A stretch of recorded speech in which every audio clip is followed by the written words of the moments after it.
अन्तरिम संविधान 2063ले नेपालमा पहिलोपल्ट आरक्षणको व्यवस्था गर्यो। यो व्यवस्था राज्य र राज्यका अङ्गहरू, निकायहरू तथा संयन्त्रहरूलाई समावेशी बनाउने उद्देश्यबाट प्रेरित थियो। समावेशिताको व्यवस्थासँगै यसबारे बहस पनि भइरहेको छ। आजको श्रृङ्खला आरक्षणकै सेरोफेरोमा रहनेछ। हाम्रो समाजमा असमानता छ। यो असमानता जातको आधारमा, क्षेत्रको आधारमा र वर्गको आधारमा अझ पनि कायम छ। असमान र समान बीचको प्रतिस्पर्धा कहिले पनि हुन सक्दैन। कमजोर र सक्षम बीचको प्रतिस्पर्धा गराउँदाखेरि हामीले पहिले कमजोरलाई अगाडि ल्याउनुपर्छ, सक्षम सरह उसको क्षमता अभिवृद्धि गर्नुपर्छ।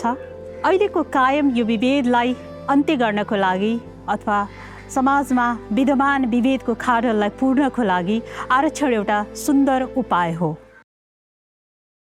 उच्च र नीचको प्रश्न, विभेद र बहिष्करणको प्रश्न, संस्कार र संरचनाको प्रश्न, सामाजिक व्यवहार र राजनीतिक चिन्तनको प्रश्न, मानवता र मानवाधिकारको प्रश्न। नमस्कार, जातको प्रश्नमा यहाँहरूलाई स्वागत छ। म मोहना अन्सारी। नेपाल सरकारले 2072 सालमा डोम, बादी, चमार, मुसहर समुदायलाई निःशुल्क चिकित्सा शिक्षा पढाउने निर्णय गरेको छ। सोही निर्णयलाई लिएर रामजी राम अहिले चिकित्सा शिक्षा अध्ययनरत हुनुहुन्छ र म उहाँलाई भेट्न रौतहटको गढीमाई नगरपालिका इनरुवा टोल आइपुगेको छु। बाटो थियो यो बाटो थियो, अहिले बन्द भएको छ। अहिले बन्द भएको छ।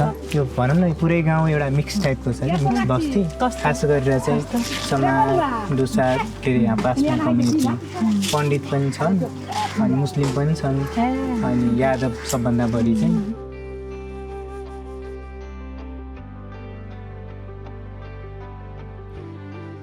रामजी, यो तपाईँकै घर हो? हजुर, यो मेरै। को बस्नुहुन्छ यहाँ? बुवा अनि मम्मी अनि बिनाजु पनि कहिले बस्नुहुन्छ अनि दिदी। अहिले 4 जना यहाँ हुनुहुन्छ अनि भाइ, बहिनी अनि एउटा भान्जा। अहिले चाहिँ मसँगै बिर्खमै बस्नुहुन्छ अहिले सबैजना। त्यही एमबिबिएसको अन्तिम वर्ष हो? अन्तिम वर्ष। तपाईँले एमबिबिएस बारे भनौँ न, यो जुन आरक्षण आयो यो थाहा पाएर न तपाईँले त्यहाँ इन्ट्रान्सको लागि आवेदन दिनुभयो? होइन, सुरुमा चाहिँ कस्तो भएको थियो भन्दा मलाई थाहा थिएन यसको बारेमा।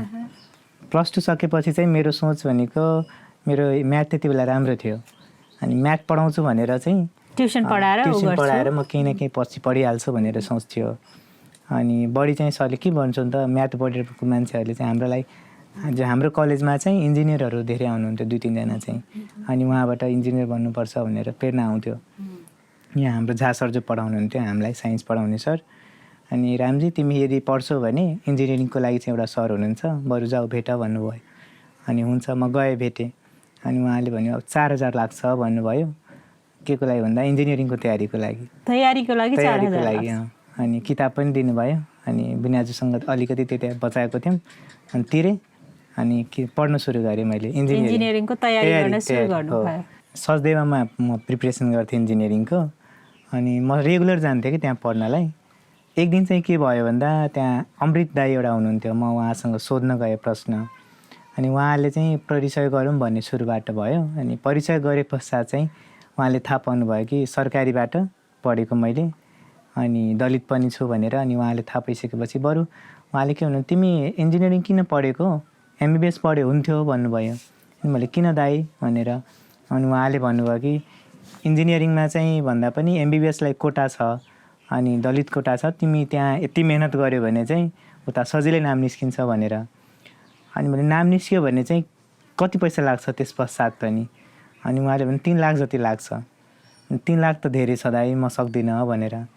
अनि उहाँले कस्तो भन्नुभयो भन्दा, तिमी चाहिँ 3 लाखको टेन्सन नल्याऊ, 3 लाख सजिलै आउँछ, पहिला नाम निकाल त्यसपछि हेर भन्नुभयो।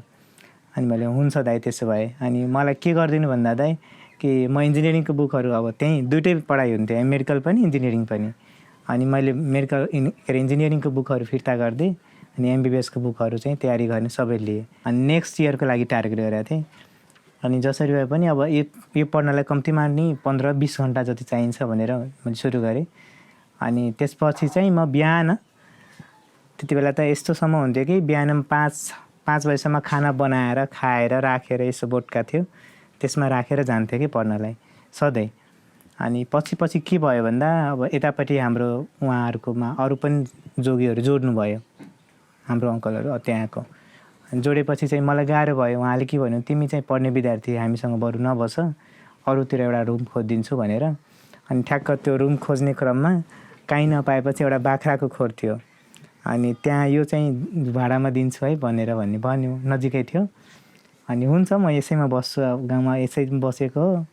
अनि हुन्छ भने अनि त्यसपछि बाख्राको खोरलाई साइड गऱ्यो। केही दिनसम्म बाख्रासँगै बस्यो। अनि अर्को दिनदेखि चाहिँ बिनाजुले चाहिँ सामानहरू ल्याइदिनु भयो। अनि त्यसपछि सुरु गऱ्यौँ पढाइ। पछितिर साथी हेरिहाल्यो एउटा साथी मेरो। अनि उसको पनि नाम निस्किरहेको थिएन। अनि सँगै बसेर पढ्न थाल्यौँ। सगुन खड्का भन्ने थियो ऊ। त्यसपछि हामी सँगै पढ्न थालेपछि सुरुमा मेरो नाम निस्क्यो, त्यसपछि सगुनको निस्क्यो। अनि ऊ अहिले नायममा पढिरहेछन्। अनि म चाहिँ यता निस्क्यो। जस फर्स्ट एटेम्पमा मेरो निस्क्यो। मेरो एमबिबिएसमा नाम निस्किसकेको थियो, त्यो पनि विराट मेडिकल कलेजमा। अनि भोलिपल्ट मलाई खुसी भएर म जान्छु, मेरो एडमिसन अब भयो भनेर। अनि जाँदा चाहिँ मेरो अल्टरनेटिभमा छ। अनि मैले के भयो यो भनेर चाहिँ सरले भन्यो, तिम्रो मिस्टेकली भएको थियो। नाम निस्किसक्यो होइन? हजुर, रातिको रिजल्ट आएको थियो। त्यसमा चाहिँ तपाईँको नाम चाहिँ विराटमा थियो, विराट मेडिकल कलेजमा थियो। अनि बिहान गएर चाहिँ अब लेटर लिनु पर्थ्यो, गयो भने चाहिँ छैन नाम, अल्टरनेटिभमा छ। अनि किन भयो सर भनेर त्यहाँ गोविन्द सर हुँदा केशर महलमा। अनि भन्दा चाहिँ यो मिस्टेकले गर्दा भएको हो भनेर भन्नुभयो। अनि हुन्छ नि त, मैले अब के गर्ने सर भनेर, अब वेट गर, कसैले छोड्यो भने पाउँछ होला भनेर। अनि नामहरू अब कलेजहरू दिँदा चाहिँ मेरो अब डेन्टलमा आयो। म सरलाई पहिला भनेँ, सर मेरो यस्तो भयो, 1 मार्क्सले मेरो 0.48ले मेरो डेन्टल छुट्यो, एमबिबिएस छुट्याएको थियो। अनि सरलाई भने सर, अनि सरले के भन्यो भन्दा, तिमी 0बाट उठेको मान्छे अहिले एमबिबिएस र डेन्टलमा चुज गरिरहेछौ, तिमीसँग 2टा छ अप्सन, एउटा चाहिँ अवसर छ, एउटा चुनौती छ। तिमीले के रोज्ने तिम्रो उसको कुरा हो। जहिले पनि मान्छेले चाहिँ अवसर र चुनौतीमा कयौँ पटक चाहिँ चुनौतीलाई रोज्यो भने चाहिँ उसले चाहिँ राम्रो कुरा पाउँछ। अनि त्यसो भएपछि मैले चाहिँ डेन्टललाई राजीनामा दिएँ। मैले छोडेपछि चाहिँ अब त्योभन्दा बढी मेहनत चाहिन्छ भनेर चाहिँ फिल भयो। अर्कोचोटि नाम निस्कालेँ। अनि अर्कोचोटिमा पनि अल्टरनेटिभमा आयो। उहाँले ठ्याक्क अर्कोचोटिमा 68% आएको थियो मेरो। तर प्रब्लम के भन्दा सबै साथीहरूको एडमिसन भइसकेको थियो बाँकीहरूको अरू कलेजमा, किनकि उहाँहरू छनौट गरिसक्नु भएको थियो। अनि मैले चुज गर्दा चाहिँ त्यहाँ नाम लेख्दा मैले किस्ट मेडिकल कलेज चुज गरेको थिएँ काठमाडौँको। अब फसाद के भयो भन्दा किस्टमा चाहिँ अब एडमिसन गर्न 7 दिन टाइम थियो। ठ्याक्क काउन्सिलिङ सकेपछि 7 दिनमा भर्ना भइसक्नुपर्छ। अनि भर्ना क्रममा चाहिँ म अब किस्टमा जान्छु भर्ना हुनलाई, त्यहाँको गिर्दाहरूले चाहिँ छिर्नै दिँदैन। अनि कसरी छिर्न दियोस् भनेर अब मैले कसरी दिएछु भने सबै कुरा देखाउँथेँ, तर पनि छिर्न दिनुहुन्थेँ। म फेरि टियुमा गएँ। अनि उहाँले सिफारिस बनाइदिनु भयो कि रामजी यो हो, अनि उहाँको भर्ना गरिदिनुहोस् भनेर लेख्नु भएको थियो। अनि त्यो लिएर जाँदा चाहिँ छिर्न दिनुभयो। अनि त्यहाँ चाहिँ छिरिसकेपछि फर्स्ट टाइममा के भन्नु भन्दा 15 लाख चाहिँ एक्स्ट्रा लाग्छ, जति छ त्यसको 15 लाख एक्स्ट्रा लाग्छ, लिएर आऊ एडमिसन गरिदिन्छु। तपाईँले भन्नुभयो यो त निःशुल्क हो मेरो, मैले त नाम निकालेको छु। उहाँलाई सबै कुरा भने, सर मलाई मेरो एडमिसन यदि भयो भने तपाईँको सबै पैसा सरकारले तिर्दिन्छ। अनि मलाई पनि सजिलो, मेरो 1 रुपियाँ पनि लाग्दैन सर कहीँ पनि। अनि त्यस्तो हुँदैन, सरकारको कुरा सरकारले भन। अनि के गर्ने अब त्यसपछि चाहिँ सधैँ जान्छु, फेरि अब भोलिपल्ट जान्छु, हुँदैन। त्यसको भोलिपल्ट फेरि पनि म अब बाँकी अरू निकायहरू जस्तो कि आयम टियु अनि राष्ट्रिय दलित आयोग लास्ट टाइममा गएको थिएँ। त्यसपछि चाहिँ हाम्रो यो शिक्षा मन्त्रालय अनि मेडिकल काउन्सिल यो सबैमा गएँ। अनि सबैले के भन्छ, एडमिसन गराउँ भने चाहिँ एडमिसन कसरी हुन्छ सर, लिएरकै छैन। अनि उहाँले के भन्छ, नियम के थियो शिक्षा मन्त्रालयको, कि नियम उहाँले बनाउनु भएको थियो कि विद्यार्थी चाहिँ भर्ना भइसक्नुपर्छ, भर्ना गरेन भने उजुरी दिन। म उजुरी पनि दिन गएँ उता हाम्रो यो सिंहदरबारको अगाडि चाहिँ पुलिस अफिस चाहिँ के अरे जिल्ला प्रशासन कार्यालयमा, उहाँले उजुरी लिन मान्नु भएन। अनि अर्को दिन पनि गएँ। अनि अर्को दिन चाहिँ उजुरी लिने बेलामा चाहिँ ठ्याक्क फोन आयो कलेजको, आऊ भर्ना गरिदिन्छु भनेर। तर भोलिपल्ट चिठी दिनुभयो कि रामजीरामको भर्ना चाहिँ यस कारण भएको छैन कि रामजीराम भर्ना हुने मितिमा एक दिन पनि कलेज आएन भनेर। अब यो सधैँ गइरहने दिएको 7 दिनमा सम्पर्क गर्नु भएन भनेर हो, उहाँले चाहिँ त्यसरी लेखिदिनु भयो। मैले सधैँ गएको छु त्यहाँ, वेट गरेको छु कतिचोटि। कारण चाहिँ तपाईँको अब रामजी राम भएको कारणले उहाँहरूले एडमिसन लिएनन् कि प्रशासनले उहाँहरूलाई समयमा पत्राचार नगरिदिएको कारण? प्रशासन मसँग पत्रको त कमी नै थिएन कहीँ पनि। अब कहीँ नभएपछि के गर्ने भन्दा चाहिँ सर्वोच्च अदालत जानु पर्यो। पैसा पनि थिएन, मसँग 4 रुपियाँ थियो, अनि त्यो पनि अरू सरसँग मिलेर सबैजना दर्ता गऱ्यो सर्वोच्च अदालतमा मुद्दा। अनि सधैँ जान्थेँ, अनि मेरोमा कहिले नपर्ने, अब पेसी पालै नआउने। यहाँ साथीहरू सबै स्कुलमा गइसक्यो, सबै पढ्न सुरु भइसक्यो, 3 महिना भइसक्यो क्लास सुरु भएको, मेरो आउँदैन पालो। अनि म एक दिन चिठी लेख्छु उहाँ प्रधान न्यायाधीशको त्यहाँ सूचनावाला सल्लाहमा, सर मेरो पालो पारिदिनु पऱ्यो भनेर। अनि म गएँ, अनि उहाँहरूले कस्तो लिदिनु भयो, यो राखिदिनु सल्लाह सुझाव भनेर। अनि त्यसपछि पनि आएन। केही दिनपछि चाहिँ ठ्याक्क फागुन 11 गते मेरो चाहिँ पालो आयो। त्यही दिन चाहिँ अन्तरिम आदेश जारी भयो कि रामजीरामको भर्ना किस्ट मेडिकल कलेजमै हुनुपर्छ, सिट छ भने, सिट छैन भने पनि एउटा सिट थपेर भए पनि गर्नुपर्छ भन्नुभयो। अनि यता जान्छु, अब आइएमले भन्छ हुँदैन त्यहाँ भर्ना, कसरी हुन्छ, हामी सिट थपिदिँदैनौँ त्यहाँ कलेजलाई। अब मैले भने अब के हुन्छ सर, अब सर्वोच्च अदालतको त नियम मान्नु पऱ्यो नि त, मैले त मेरो रोज आएको कलेज त पाउनु पऱ्यो, त्यस्तो हुँदैन, सिट एउटा थपेर कहीँ पनि हुँदैन, अहिलेसम्म भएको छैन भनेर।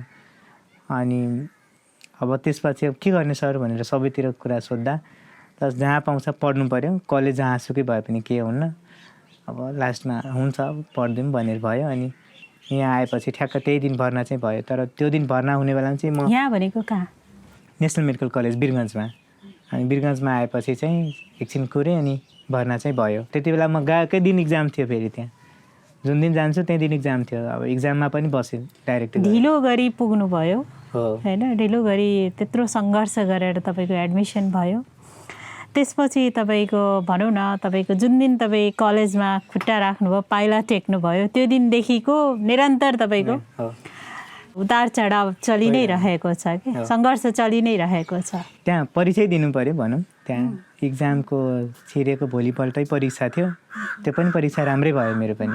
अनि अर्को दिन चाहिँ कि सरहरूले जुन दिनुभएको थियो मेरो ड्रेसको लागि पैसाहरू चाहिँ, त्यहाँबाट ड्रेसहरू लिएँ, किताबहरू लिएँ, अनि त्यसपछि पढाइ सुरु भयो। त्यसपछि रेगुलर अहिले भनौँ, अहिले अब एमबिबिएसको पढाइ सकिसकेको छ, अहिले चाहिँ सकिसकेर घर आउनु भएको छ। हजुर, कस्तो लागिरहेको छ अब भनौँ न, पढाइको त्यस्तो विधि सङ्घर्ष गरेर तपाईँले भनौँ त्यो एक दिन पनि तपाईँको अहिले भन्दाखेरि मैले जे सुने, मलाई सबभन्दा अप्ठ्यारो लाग्ने कुरा चाहिँ कयौँ पटक मलाई चाहिँ के हुँदा भन्दा, अब 3 महिना पढ्ने मजाले, अर्को 3 महिना इक्जामको लागि लड्ने कि, किनकि इक्जाम दिन दिँदैन थियो मलाई, बारम्बार काठमाडौँ गइरहने, निवेदन लेखेर हरेक परीक्षाको बेला तपाईँले काठमाडौँ सम्पर्क गर्नै पर्ने, नभए हुँदैन थियो। सरकारलाई भन्दै नसुनेपछि अब मिडिया सुरु भयो, ठ्याक्क 3rd इयर पछि मिडिया सुरु भएपछि सरले हामीप्रति हेर्ने नजरिया पनि फरक भयो। यसो कहिलेकाहीँ यसो ड्रिम भनौँ न, एउटा मान्छेलाई एउटा सपना, म एमबिबिएसको लाइसेन्स लिएर फुल डक्टर भइसकेपछि आउँदा मलाई यो समुदाय, मेरो आफ्नै समुदायले अथवा अहिले जहाँ हामी बसिरहेछ, यसले कसरी लेला भनेर, यसले के गर्ला त्यो दिन, यस्तो हुन्थ्यो। यहाँ आउने बित्तिकै सबजना अब हाम्रो डक्टर आयो भनेर भन्ने कि सधैँ, अनि खुसी लाग्ने कि सबभन्दा पहिला त आउने बित्तिकै म क्याम्प गर्छु भनेर, ठुलो क्याम्प चाहिँ। अनि त्यो बेला त्यो डक्टर नबन्दै मैले त्यो सपना पुरा गरेँ। लाइक हाम्रो हस्पिटललाई मैले रिक्वेस्ट गरेको थिएँ त्यति बेला, यो जे होस् उहाँहरूसँगको विवाद हुनुभन्दा अगाडि नै। अनि उहाँले चाहिँ सबै डक्टर दिनुभयो, एक डिपार्टमेन्टबाट दिएर यहाँ चाहिँ 2 दिनको लागि क्याम्प गरेका थियौँ यहाँ समनपुरमा। अनि हाम्रो म एक्लै आयो भने त धेरैजना त सकिँदैन, तर हाम्रो धेरैजना डक्टर आयो भने त पुरै धेरैजनालाई सेवा दिन सकिन्छ नि त। त्यही भएर चाहिँ 45 होइन 65 जना डक्टर आउनुभएको थियो। अनि 2 दिनसम्म क्याम्प गरेर मोर देन 2000 भन्दा माथि पेसेन्टहरूलाई हामीले हेऱ्यौँ, इभेन ल्याबहरू सबै लिएर आएको थियो। अनि तपाईँले पढिसक्नुभयो, अहिले देशमा पनि आरक्षणलाई लिएर बडो बहस चलिरहेको छ।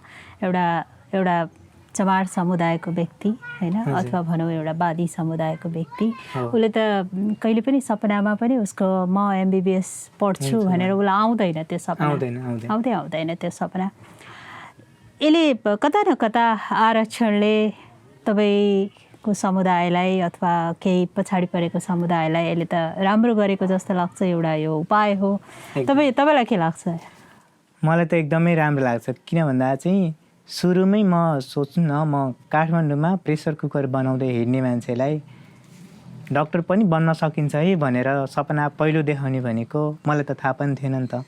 तर अमृत दाइलाई थाहा थियो होइन, जो चाहिँ पहिलोचोटि मैले उहाँलाई इन्ट्रोड्युस गराउँदा, दलित छौ, सरकारी विद्यार्थी पढेको छौ सरकारी स्कुलबाट, तिम्रो लागि यस्तो आरक्षण छ है भनेर।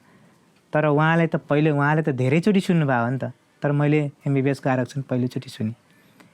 म जस्तै अरू विद्यार्थीको पनि जस्तो जुन चाहिँ सूचना र प्रविधिबाट चाहिँ टाढा छन्, उनलाई त गाह्रो हो नि त।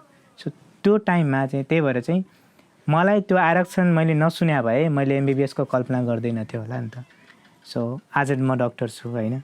सो त्यहाँ चाहिँ आरक्षणले गर्दा चाहिँ म छु नि त, किन नसुने भए त म त्यो कल्पनै गर्दैन थिएँ, कहाँ बताइन्थ्यो होला। त्यो चाहिँ समस्या छ क्या चाहिँ, त्यो चाहिँ किन थाहा पाइनँ जबकि अरूलाई थाहा रहेछ होइन।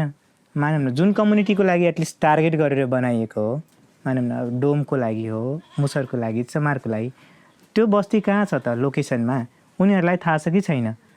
काठमाडौँमा थाहा छ, तर जुन विद्यार्थी त्यसको हक हो उसलाई थाहा छैन।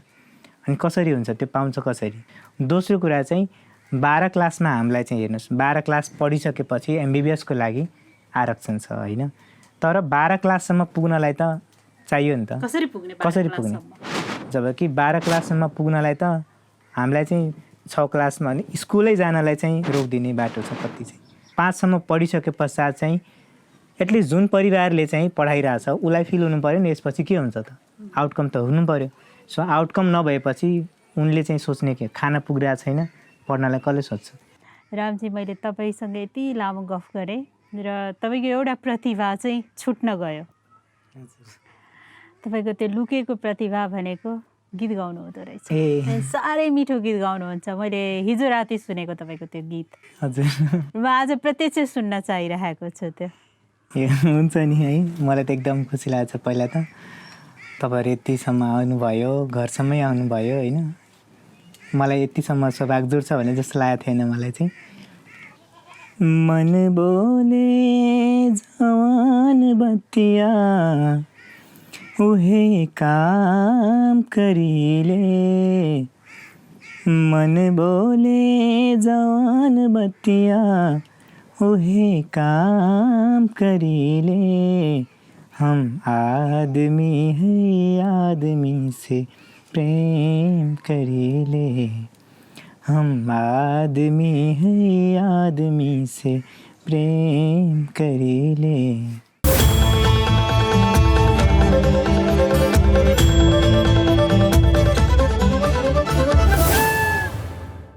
म भर्खरै रामजी रामलाई भेटेर आएको छु र उहाँले निकै नै चुनौतीपूर्ण सङ्घर्षका बावजुद पनि आफ्नो चिकित्सा शिक्षा अध्ययनलाई निरन्तर राख्नुभयो र यो सायद आरक्षण वा निःशुल्क शिक्षा त्यो समुदायको लागि नभएको भए सायद आज रामजी रामले पढ्न पाउनु हुँदैन थियो होला।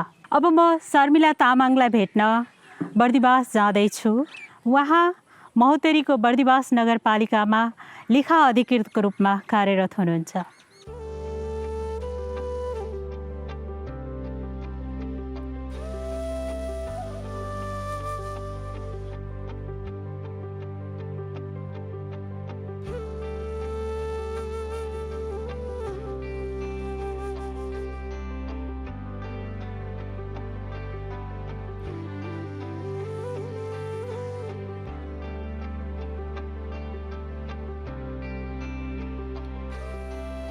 शर्मिलाजी, आफ्नो बारेमा अलिक बताइदिनुहोस् न। म सिन्धुली हो, घर चाहिँ मेरो सिन्धुली, अहिले कमलामाई नगरपालिका 5। पहिला चाहिँ मजुवा गाविस वडा नम्बर 4 थियो सिन्धुलीकै। अहिले चाहिँ त्यहाँबाट सिफ्ट भनौँ न, बसाइ सरेर अहिले चाहिँ नगरपालिकामा छु।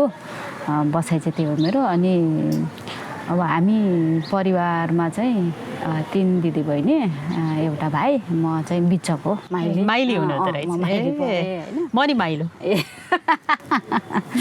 अनि बिचको परेँ म चाहिँ। अनि मेरो पढाइ अब त्यो सरकारी स्कुलै हो होइन। अब हामी त म मिडल क्लास फ्यामिलीबाटै बिलोङ गर्छु। तपाईँलाई केले उत्प्रेरित गर्यो म निजामतीमा जानुपर्छ भनेर? बुवा नेपाल प्रहरीमा हुनुहुन्थ्यो होइन। त्यही पनि त्यस्तो उच्च ओहदामा त होइन, अब सामान्य प्रहरी जवान होइन।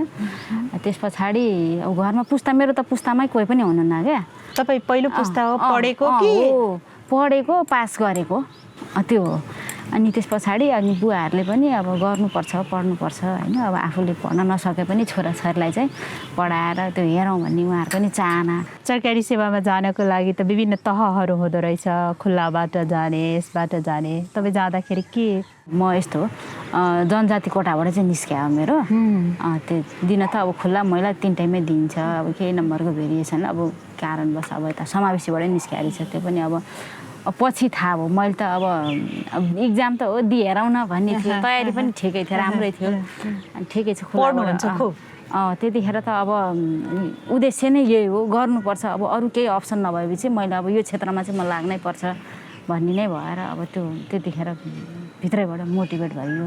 त्यसपछि त्यस्तै खालको अरू सबैलाई देखियो पनि, केही साथीहरूले अब नाम पनि निकाल्नु भएपछि त्यो ओहो सकिने रहेछ भन्ने पनि हुँदो रहेछ क्या। पर्छ भन्ने कुराले मात्रै तपाईँलाई उत्प्रेरणा दिन्छ कि अरू पनि केही छ उत्प्रेरणा?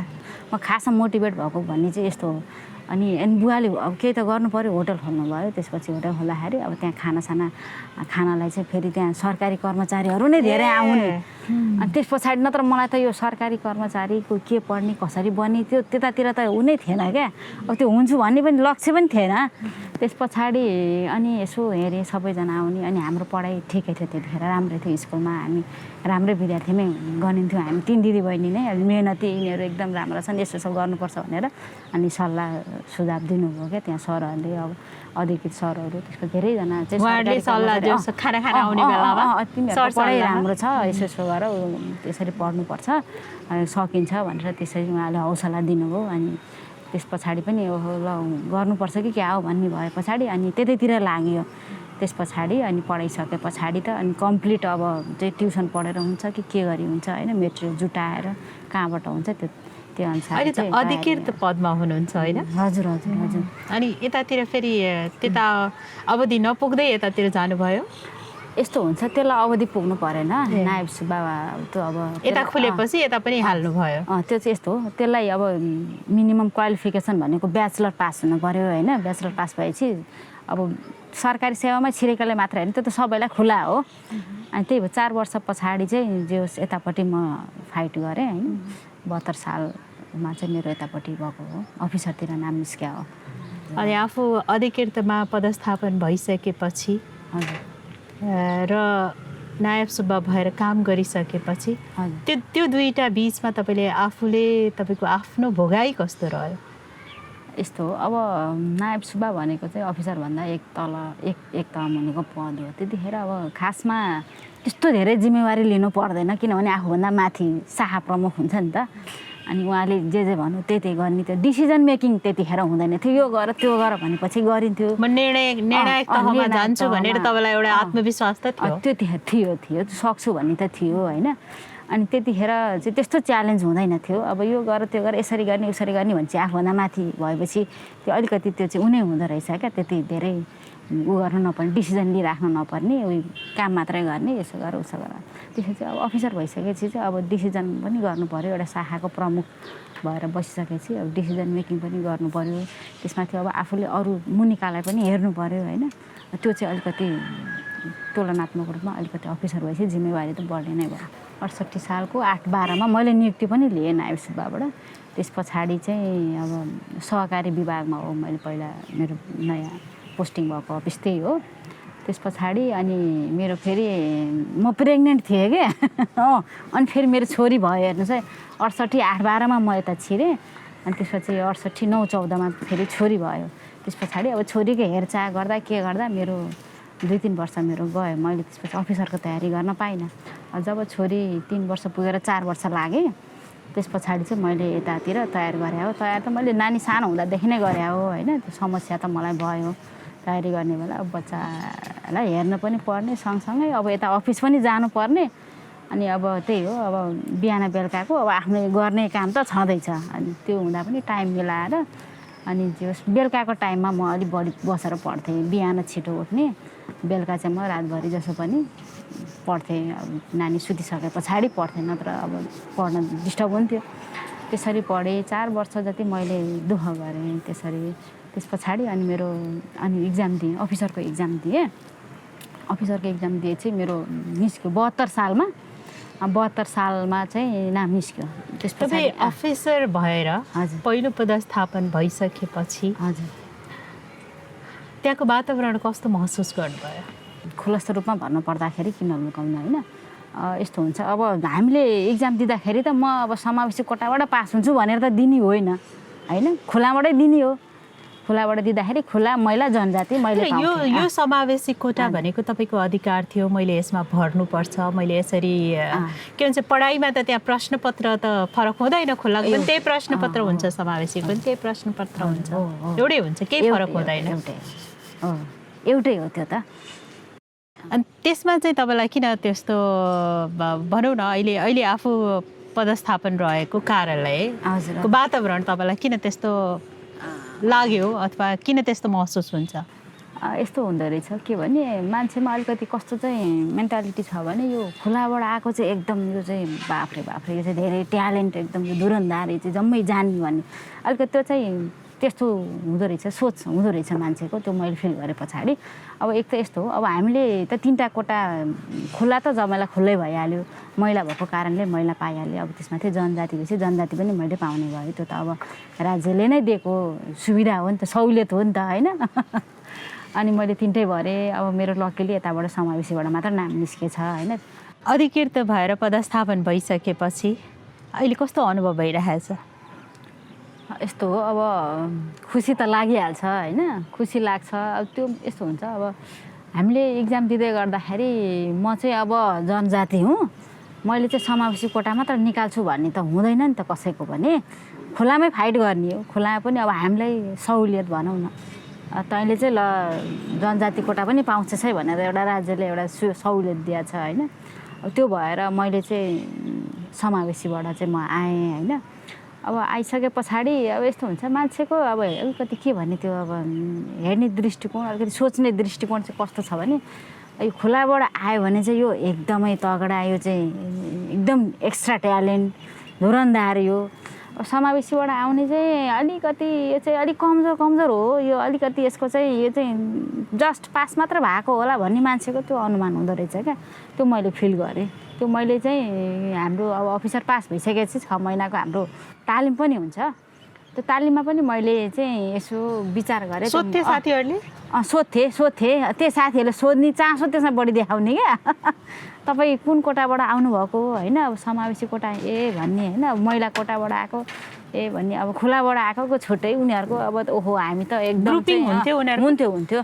अब हामी चाहिँ एकदम चाहिँ खुलाबाट आएको, हामी चाहिँ एकदम जान्ने छौँ एकदम। अब यिनीहरू भनेको अब अलि त्यस्तै हो, अलिक कमजोर भनी त्यस्तो चाहिँ हुँदो रहेछ। मैले अलिअलि फिल गरेँ त्यो कुरो होइन। यद्यपि मैले कसैलाई भन्न त भनिनँ, सेयर गरेन। ए ठिक छ, अब हेरौँला, अब खुलाबाट गर्नेहरूले पनि के गर्ने, हेरौँला नि त। अब त्यो आखिर जे भए पनि काम गर्ने त कार्यक्षेत्रमै हो होइन। अब उसले कस्तो काम गरौँ भन्ने कुरो हो नि त त्यो त। मलाई फिल भएको थियो। अनि पछि त्यस पछाडि 6 महिना तालिम सके पछाडि हामीलाई चाहिँ जिल्ला प्रशासन कार्यालय पठायो क्या, मलाई घर पाएकै पठाएँ। त्यहाँ पनि 1 वर्ष काम गरेँ। त्यहाँ मैले कार्यक्षेत्रमा चाहिँ त्यति साह्रो त्यस्तो चाहिँ मैले अनुभूति गर्नु त्यस्तो चाहिँ मैले फिल गरिनँ। कहाँ चाहिँ यो भयो यस्तो अनुभूति पहिलोपटक? अब त्यहाँ चाहिँ यस्तो हुँदो रहेछ, त्यहाँ चाहिँ बाहिरका मान्छेले भन्दा पनि भित्र कर्मचारीहरू अब अलिकति बुझेका त कर्मचारी वर्गमै अलिक बुझ्ने हुन्छ नि त।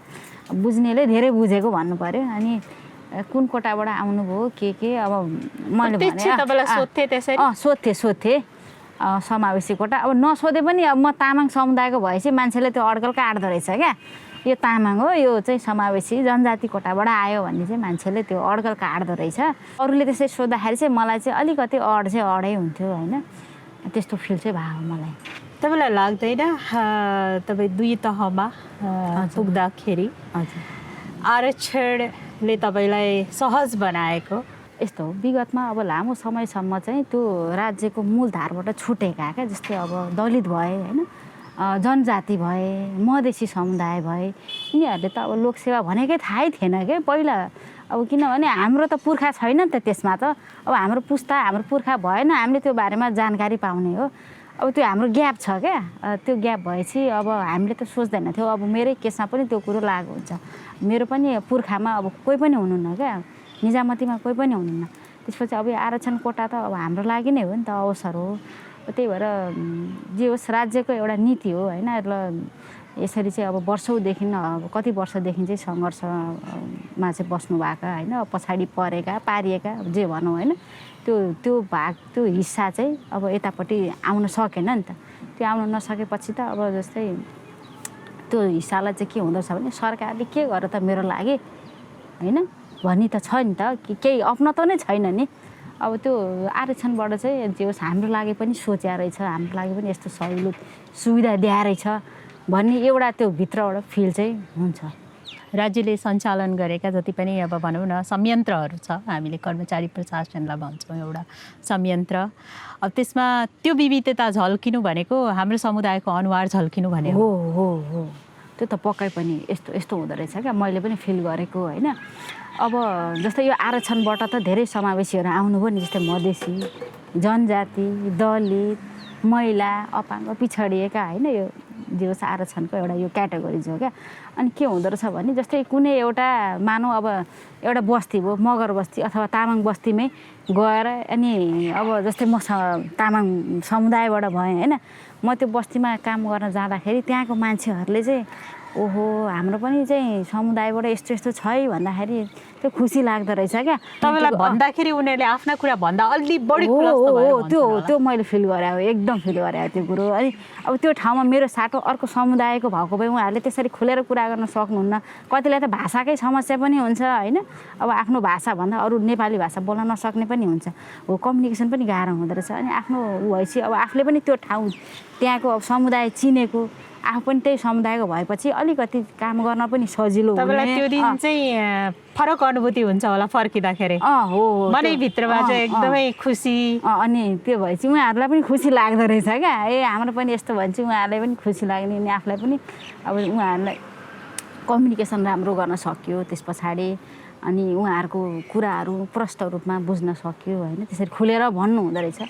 त्यो चाहिँ अलिकति त्यसले पनि अपनत्व अलिकति राम्रो अपनत्व बढाउँदो रहेछ, अपनत्व बढाउँदो रहेछ समुदायप्रति अपनत्व बढाउँदो रहेछ। त्यो चाहिँ मलाई एकदमै फिल भएको त्यो। अनि तपाईँलाई देखेर त्यो ठाउँमा उहाँहरूले एउटा एक किसिमको प्रेरणा लिनुहुन्छ। हो अनि खुसी लाग्यो। अब हाम्रो समुदायबाट पनि तपाईँ चाहिँ यसरी आउनुभयो, यो चाहिँ पहिलो नै रहेछ क्या बर्दिवास नगरपालिकामा। अब यो अफिसर लेभलमा एउटा तामाङ समुदायको आएको भनेको चाहिँ त्यो पनि म त लेडिज है। त्यो चाहिँ मलाई देखे पछाडि उहाँहरूलाई पनि ओहो उहाँले त सक्नुभयो होइन, हामीले पनि किन नसक्नु भन्ने चाहिँ हुँदो रहेछ। अनि त्यही माथि मैले त्यही अनुसारले सल्लाह दिन्छु किन नसक्नु होइन। अब अहिले त झन् आरक्षण कोटा छ, तपाईँलाई एउटा सहुलियत पनि हो त्यो होइन। त्यस पछाडि अनि आउनुहुन्छ क्या अफिसमा नि भेट्न आउनुहुन्छ। आउनुहुन्छ ओहो हामीलाई त कस्तो खुसी लाग्यो तपाईँलाई भेट्दा, हाम्रो समुदायमा पनि हुनुहुँदो रहेछ है भन्ने उहाँहरूले कुरा गर्दाखेरि चाहिँ मलाई एकदम खुसी लाग्छ। मेरो शुभकामना छ, अरूलाई पनि बाटो देखाउनुहोस् समुदायका। हस् धेरै धेरै धन्यवाद।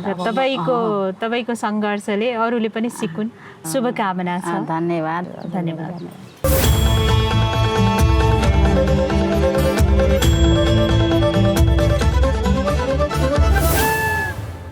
हामी भर्खरै शर्मिला तामाङलाई भेटेर आएका छौँ र शर्मिला तामाङको अनुभव, सङ्घर्ष र उहाँले भोग्नुभएका, देख्नुभएका र उहाँको समुदायमा देखिएको परिवर्तन र उहाँको उत्साहलाई भर्खरै प्रत्यक्ष रूपमा सुनेर आएका छौँ। अब म डाक्टर मानबहादुर विश्वकर्मालाई भेट्न जाँदैछु। उहाँ भर्खरै सरकारी सेवाबाट सेवानिवृत्त हुनुभएको छ। उहाँले बहिष्करण, समावेशीकरण र दलित समुदायले भोगेका विभिन्न विभेदका विषयहरू नजिकबाट निहाल्नु भएको छ। उहाँको अनुभव सुन्न जाँदैछु। नमस्कार, जातको प्रश्नमा स्वागत छ यहाँलाई। हस्, नमस्कार, धन्यवाद। सेवानिवृत्त भइसकेपछि अहिले केमा व्यस्त हुनुहुन्छ? विशेष तोकिएकै काममा चाहिँ केहीमा छैन, तर अब यसै गरी आफूले गरेको अनुभवहरू, आफ्नो विचारहरू चाहिँ विभिन्न फोरममा राख्ने, संलग्न हुने त्यसैमा छु भन्नु पर्यो। मलाई यहाँको आफ्नो जीवनको सङ्घर्ष कस्तो रह्यो, आफूले पढाइको दौरानमा अथवा बाल्यकालमा कसरी भनौँ न यहाँसम्म आइपुग्नु भयो? होइन, एकदमै सङ्घर्षपूर्ण नै रह्यो त्यो समय।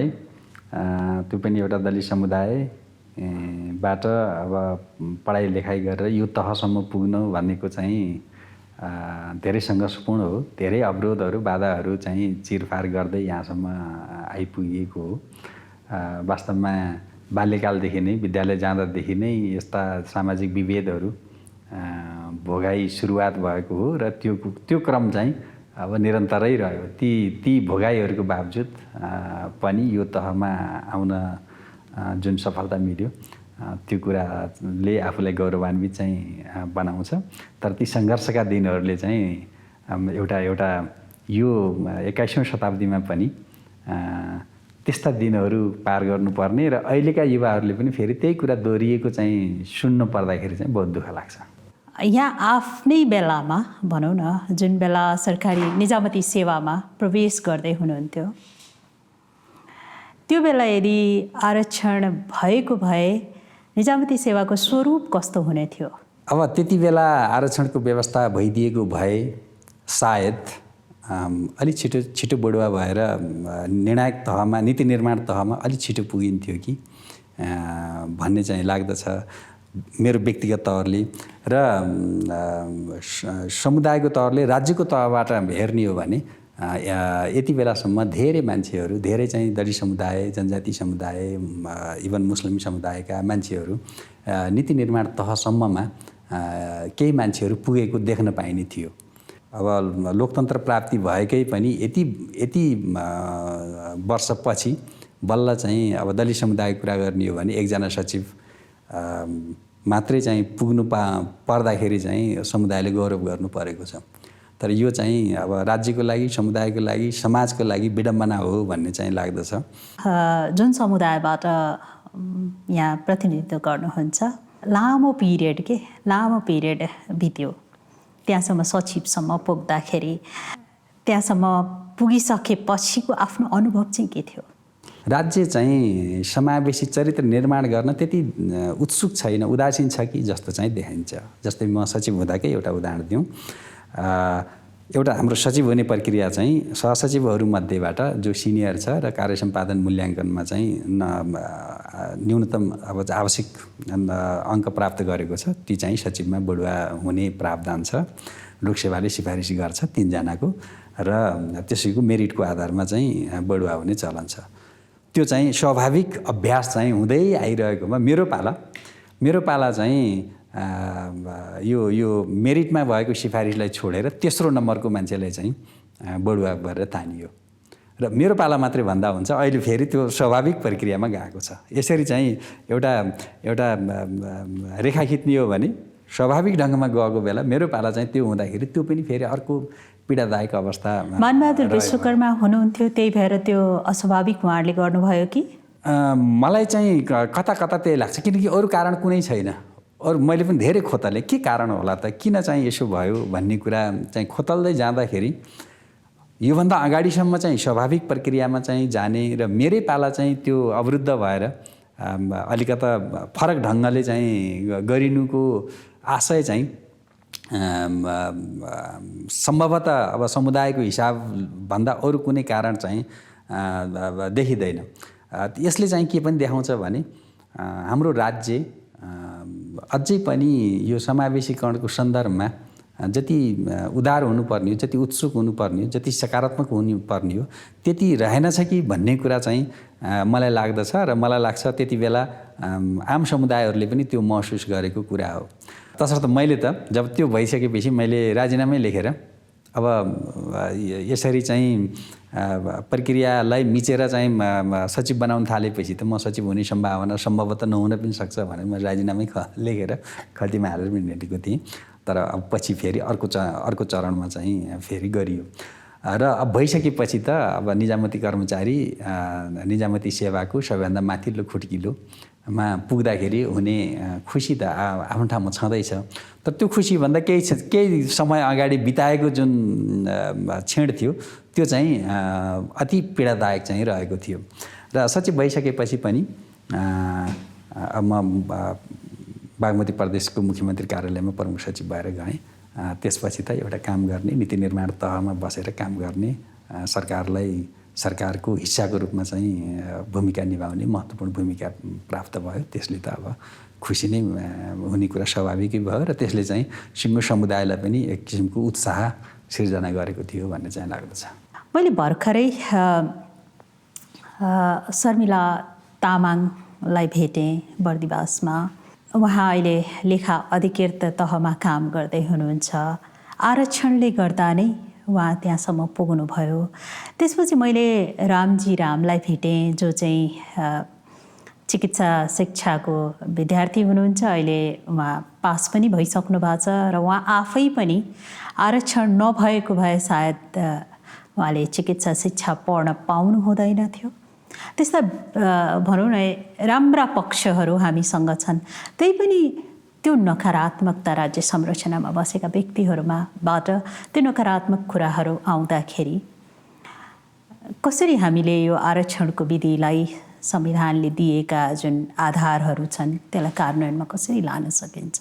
आरक्षणलाई जुन ढङ्गले राज्यले लिनुपर्ने हो, अब राज्यले लिने भनेको त राज्यमा बस्ने पदाधिकारीकै मनोवृत्तिमा भर पर्ने कुरा हो। त्यो हुनुपर्ने, त्यो हुन सकेको छैन।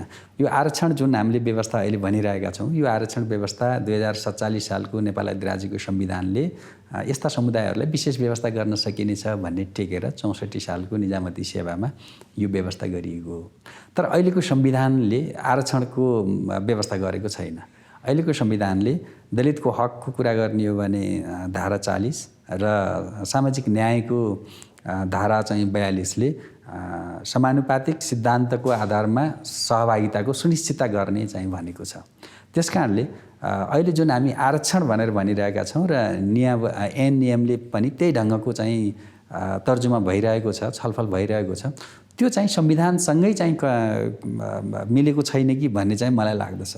किनकि संविधानले समानुपातिक सिद्धान्तको आधारमा सहभागिताको सुनिश्चितता गर्ने कुरा, ग्यारेन्टी गर्ने कुरा चाहिँ जब उसले बोलेको छ र मौलिक हककै रूपमा त्यसलाई प्रस्तुत गरेको छ भने अब समानुपातिक सिद्धान्तको आधारमा सहभागिताको लागि कानुन बन्नुपर्ने हो। तर हामी चाहिँ केही निश्चित कोटा, न्यूनतम कोटा छुट्याएर आरक्षणबाटमा अल्झाइराख्ने रणनीति बनिरहेको छ कि भन्ने चाहिँ मलाई लाग्दछ। यहाँले पनि भन्नुभयो आरक्षण अनुसारका गरिएका व्यवस्था मिलेको छैन संविधानसँग, हैन? सो त्यो मिलाउनको लागि के उपाय हुन सक्छ? अब खास आर्य समुदायहरू जो चाहिँ अब नेपाली राज्य सत्तामा अब धेरै अगाडिदेखि एकल राज्य चाहिँ सञ्चालन गर्दै आइरहेका छन्, उनीहरूलाई समेत चाहिँ आरक्षणको सङ्ख्या निर्धारण गरिएको छ भन्दाखेरि यो आरक्षणको मूलभूत सिद्धान्त अनुरूप पनि भएन। किनकि आरक्षण भनेको चाहिँ राज्य सत्ताबाट बहिष्करणमा परेका अथवा त्यहाँ असमावेशी भएका चाहिँ समुदायको लागि मात्रै हो। जो चाहिँ रुलिङ क्लास छ तिनीहरूलाई चाहिँ राखिने गरिँदैन। अब होइन, रुलिङ क्लास समेत वर्चस्वशाली अथवा समाजमा भएका सबै समुदायहरूलाई चाहिँ राख्ने हो भने त्यो चाहिँ कि त समानुपातिक समावेशीकरण नै हुनु पर्यो। अब आरक्षण पनि भनिएको छ त्यहाँ वर्चस्वशाली समुदायलाई पनि क्लस्टरमा राखिएको छ। अब समानुपातिक सिद्धान्तको आधार भनियो भने जनसङ्ख्याको आधारमा पूर्ण समानुपातिक पनि छैन। तसर्थ यो के हो भन्ने कुरा नै अलिकता अलमल देखिएको छ र यो अलमलाउने गरी नै अगाडि बढिने हो कि जस्तो पनि देखिन्छ। मूल चुनौती केलाई देख्नुहुन्छ? सबभन्दा मूल चुनौती त अब राज्यको इच्छा शक्ति नै हो यसमा, होइन? राज्यले चाह्यो भने गर्न नसकिने कुरा होइन। अब दक्षिण अफ्रिकामा हुन सक्यो, भारतमा चाहिँ 69% राख्न सकियो, बडुवामा पनि आरक्षण चाहिन्छ भनेर चाहिँ त्यहाँ कानुन बन्न सक्यो भने हाम्रो अब राज्यका पदाधिकारीहरू, नीति निर्माण तहमा बस्ने पदाधिकारीहरूमा इच्छा शक्ति भयो भने यो गर्नलाई चाहिँ त्यति गाह्रो चाहिँ छैन। तर त्यो इच्छा शक्ति अहिलेसम्म चाहिँ प्रकट भएको चाहिँ देखिँदैन। जहिले पनि दलित अथवा पछाडि पारेको समुदाय, बहिष्कृत समुदायको मुद्दा आउँदाखेरि बहस चाहिँ अन्यत्र मोड्ने कारण चाहिँ के हो? होइन, एउटा त मनोवृत्ति नै हो। जस्तै तपाईँले भनिहाल्नुभयो, म सिरामा सिडियो हुँदाखेरि त्यहाँ चाहिँ इनार काण्ड डोम समुदायले इनारमा पानी भर्ने काण्ड चाहिँ परेको थियो र त्यति बेला जसलाई हामीले सम्झाउन गइयो, म एसपी लगायतका एउटा जिल्लाका साथीहरू र केन्द्रबाट समेत जानुभएको थियो। बोलाउँदाखेरि उहाँहरूले के भन्नुहुन्थ्यो भने, झार समुदायको हुनुहुन्थ्यो क्यारे, होइन संविधानलाई त संविधानले नै स्पष्ट चाहिँ उल्लेख गरेर फरक तुल्याएको छ, विभेद त्यहीँ गरेको छ भने अब हामीले त कहाँ विभेद गरेका छौँ र के अरे संविधानमै त्यो उल्लेख भएको छ त भनेर चाहिँ भन्ने गर्नुहुन्थ्यो। त्यस्तो दलिल दिने काम गर्नुहुन्थ्यो र त्यो त्यस्तै दृष्टिकोण कता मलाई यो काठमाडौँमा केन्द्रमा बस्ने अलि माथिल्लो तह पदाधिकारीहरूमा पनि भएको आभास चाहिँ पाइन्छ। किनकि दलितहरूलाई विशेष व्यवस्था गरिसकेको छ भने अब हामीले चाहिँ उनीहरूप्रति त्यति धेरै मुलाइजा गरिरहनु पर्ने अवस्था छैन भने जस्तो र हामीले दिएको हो जस्तो चाहिँ गरिएको छ। मैले त अब एउटा विश्लेषणमा भनेको पनि थिएँ, करिब दलितको असमावेशीकरणको कारणले प्रत्येक वर्ष हाम्रो कुल गार्हस्थ्य उत्पादनमा 10% चाहिँ क्षति भएको छ भनेर चाहिँ भन्ने गरेको छु होइन। अब त्यसले गर्दाखेरि करिब 40 खरबको हाम्रो चाहिँ कुल गार्हस्थ्य उत्पादनमा 10% भनेको त 4 अरब त दलितको मात्रै असमावेशीकरणले चाहिँ क्षति भएको छ। त्यसमा महिलाको असमावेशीकरण, मुस्लिमको असमावेशीकरण, जनजातिको असमावेशीकरणको हिस्सा जोड्ने हो भने ठुलो चाहिँ क्षति चाहिँ राज्यले बिहोर्नु परेको छ। यो कुराको बारेमा राजनीतिक तहरमा जुन चेतना आउनुपर्ने हो, जुन बुझाइ हुनुपर्ने हो, त्यो बुझाइ चाहिँ आउन नसकेको जस्तो र यो एउटा निश्चित समुदायको लागि मात्रै हो भन्ने अर्थमा बुझेको कारणले यसलाई चाहिँ एउटा राज्यको मूल नीतिको रूपमा चाहिँ लिन नसकेको जस्तो चाहिँ लाग्छ। यहाँले भन्नुभयो हामीले अहिले निजामती मात्रै देखिरहेछौँ, निजामती बाहेक पनि अरू थुप्रै संरचनाहरू छन्। ती संरचनाहरूलाई चलायमान बनाउन समाजको जस्तो समाजको बनोट छ, त्यो समाजको बनोट पनि त्यहाँ देखिनको लागि के आधारहरू भनौँ न, कस्तो खालको आधारहरू लिनु पर्ला? अब एउटा त यदि हाम्रो राज्यले समावेशीकरणलाई पूर्णतः आत्मसात गरेको भए निजामतीमा सेवामा आउनको लागि त हाम्रा विभिन्न प्रक्रियाहरू पुरा गरेर आउनु पर्दछ। त्यसलाई तर यदि राज्य चाहिँ सकारात्मक भएको भए जुन राजनीतिक नियुक्तिहरू छन्, जुन चाहिँ अब संवैधानिक नियुक्तिहरू छन्, अब यतिका सङ्घ संस्थाहरू छन्, त्यसमा हुने नियुक्तिहरू भए ती नियुक्तिहरू मार्फत पनि यो यस्ता समुदायहरू, बहिष्करणमा परेका समुदायहरू, सीमान्तकृत समुदायहरूलाई मूल प्रभावमा ल्याउन सकिने अर्को उपाय पनि थियो। तर अहिले पछिल्लो अध्ययनै हेर्दाखेरि पनि समता फाउन्डेसनले गरेको अध्ययनबाट पनि 3 वर्षको अध्ययन गर्दा जम्मा 4% मात्रै दलितहरूको चाहिँ समावेशिता यो राजनीतिक नियुक्तिहरूमा भएको चाहिँ देखिन्छ, सुनिश्चित भएको चाहिँ देखिन्छ भने अब यस्ता ठाउँहरूमा पनि सही ढङ्गको प्रतिनिधित्व अझै हुन सकेको छैन। तसर्थ निजामती सेवा भनेको एउटा मात्रै राज्यको मेकानिजम भयो र त्योभन्दा बाहिरकोहरूलाई समेत गर्नको लागि जनसङ्ख्याको आधारमा समानुपातिक समावेशितालाई सुनिश्चितता गर्ने गरी संविधानले बोलेकै कुरा सुनिश्चितता गर्ने गरी एउटा समावेशिता सम्बन्धी अलग्गै कानुन चाहिन्छ, जुन कानुनले राज्यका सबै संयन्त्रहरूमा ती समुदायहरूको प्रतिनिधित्वको चाहिँ ग्यारेन्टी गर्छ नि मात्र। एउटा अनुमानको कुरा, जस्तै यहाँ सेवानिवृत्त हुनुभयो, अब अर्को मानबहादुर विश्वकर्मा त्यो ठाउँमा पुग्न कति वर्ष लाग्छ? त्यही त एउटा विडम्बना यही छ। अब 64 सालमा आएको कानुन अहिले चाहिँ हामी 78 सालमा आउँदाखेरि बल्ल सहसचिव लेभलको 3 जनाको सिट चाहिँ आरक्षण कोटामा चाहिँ आइपरेको छ। त्यसले गर्दाखेरि यो करिब 1.5 दशकमा जम्मा 3 जना नीति निर्माण तहमा, अब 1 जना त अहिले पछिल्लो बल्ल अब इन्टरभ्यू हुँदैछ भनौँ न, योभन्दा अगाडि भएका चाहिँ 2 जना मात्रै भए भने 1.5 दशकमा जम्मा चाहिँ नीति निर्माण तहमा पुग्ने 3 जनाको संलग्नता हुने व्यवस्था गरिएको रहेछ। अब यही क्रम जानियो भने त कहिले हुनु होइन। अब सचिवको कुरा गर्ने हो भने म चाहिँ 11 वर्षपछि सचिव भएको थिएँ। अब भइरहेका सहसचिवहरू दलित समुदायका सहसचिवहरू सचिवमा हुन सक्ने अवस्था देखिँदैन। अब जुन विज्ञापन गरेर अब अन्तर्वार्ता हुन्छ ती सहसचिवहरू त्यहाँबाट आउने सहसचिव नै सचिव हुने हो। अब त्यो भनेको अर्को मैले 11 वर्ष खप्नु पर्यो भने मलाई लाग्छ पक्कै पनि 11 वर्षभन्दा कम अवधिमा यदि हाम्रो बढुवा प्रणाली यस्तै रह्यो, निजामती सेवा ऐनमा अन्यथा व्यवस्था नगरिएन भने अर्को 11-12 वर्षमा बल्ल चाहिँ अर्को यो समुदायले सचिव चाहिँ भेट्न सक्ने गुन्जाइस देखिन्छ। अध्ययनको क्रममा यहाँले केही कविता पनि लेख्नु भएको रहेछ, केही सुनाउन सकिन्छ हामीलाई?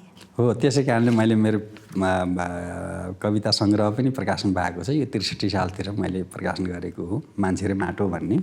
र त्यही मध्ये यो सङ्ग्रहबाट मैले एउटा कविता सान्दर्भिक पनि लागेर यो अछुत हुन्छ रे भन्ने कविता चाहिँ लेखिएको रहेछ त्यति बेला, त्यो सुनाउन चाहन्छु। केही हरफहरू। अछुत हुन्छ रे।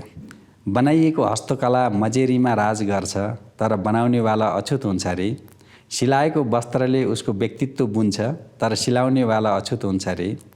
बजाइएको सारङ्गीको तान कुनै उत्सवको रमाइलो हुन्छ, तर बजाउनेवाला अछुत हुन्छ रे। सिर्जिएको मूर्ति मन्दिरमा पूजनीय हुन्छ, तर सृजनाकार अछुत हुन्छ रे। समष्टिमा कला त स्वीकार्य हुन्छ, तर कलाकार भने अछुत हुन्छ रे। यस्तै यस्तै सङ्कीर्णताको पोकोलाई जिजु बराजुको रस्सीले कसेर जाँदैछ यो समाज ओह्रालो लागेर। घन्काउनु पर्छ सोच बाँध्दा बाँध्दै किन पो मर्ने हो, नेपाल आमाले यहाँ थुप्रै नेल्सन मण्डेला जन्माउनु पर्ने हो भनेर त्यति बेला ऊ बेला लेखिएको। अब यो कविताको स्वरूप त छैन, तर भावना चाहिँ। धेरै धेरै धन्यवाद। हस्, धन्यवाद। आरक्षणलाई नकारात्मक रूपमा हेर्नेहरू प्रशस्तै छन्। भौगोलिक एवं जातीय विविधताको खुलेर प्रशंसा गरिरहेका छौँ। जुन व्यवस्थाले राज्य संयन्त्रहरू समावेशी चरित्रको देखिनेछन् त्यही व्यवस्थाको विरोध किन र त्यही व्यवस्थामा हामीले खोट किन देखिरहेका छौँ? आजको जातको प्रश्नको यो अङ्कबाट म मोहना अन्सारी बिदा हुन्छु। नमस्कार।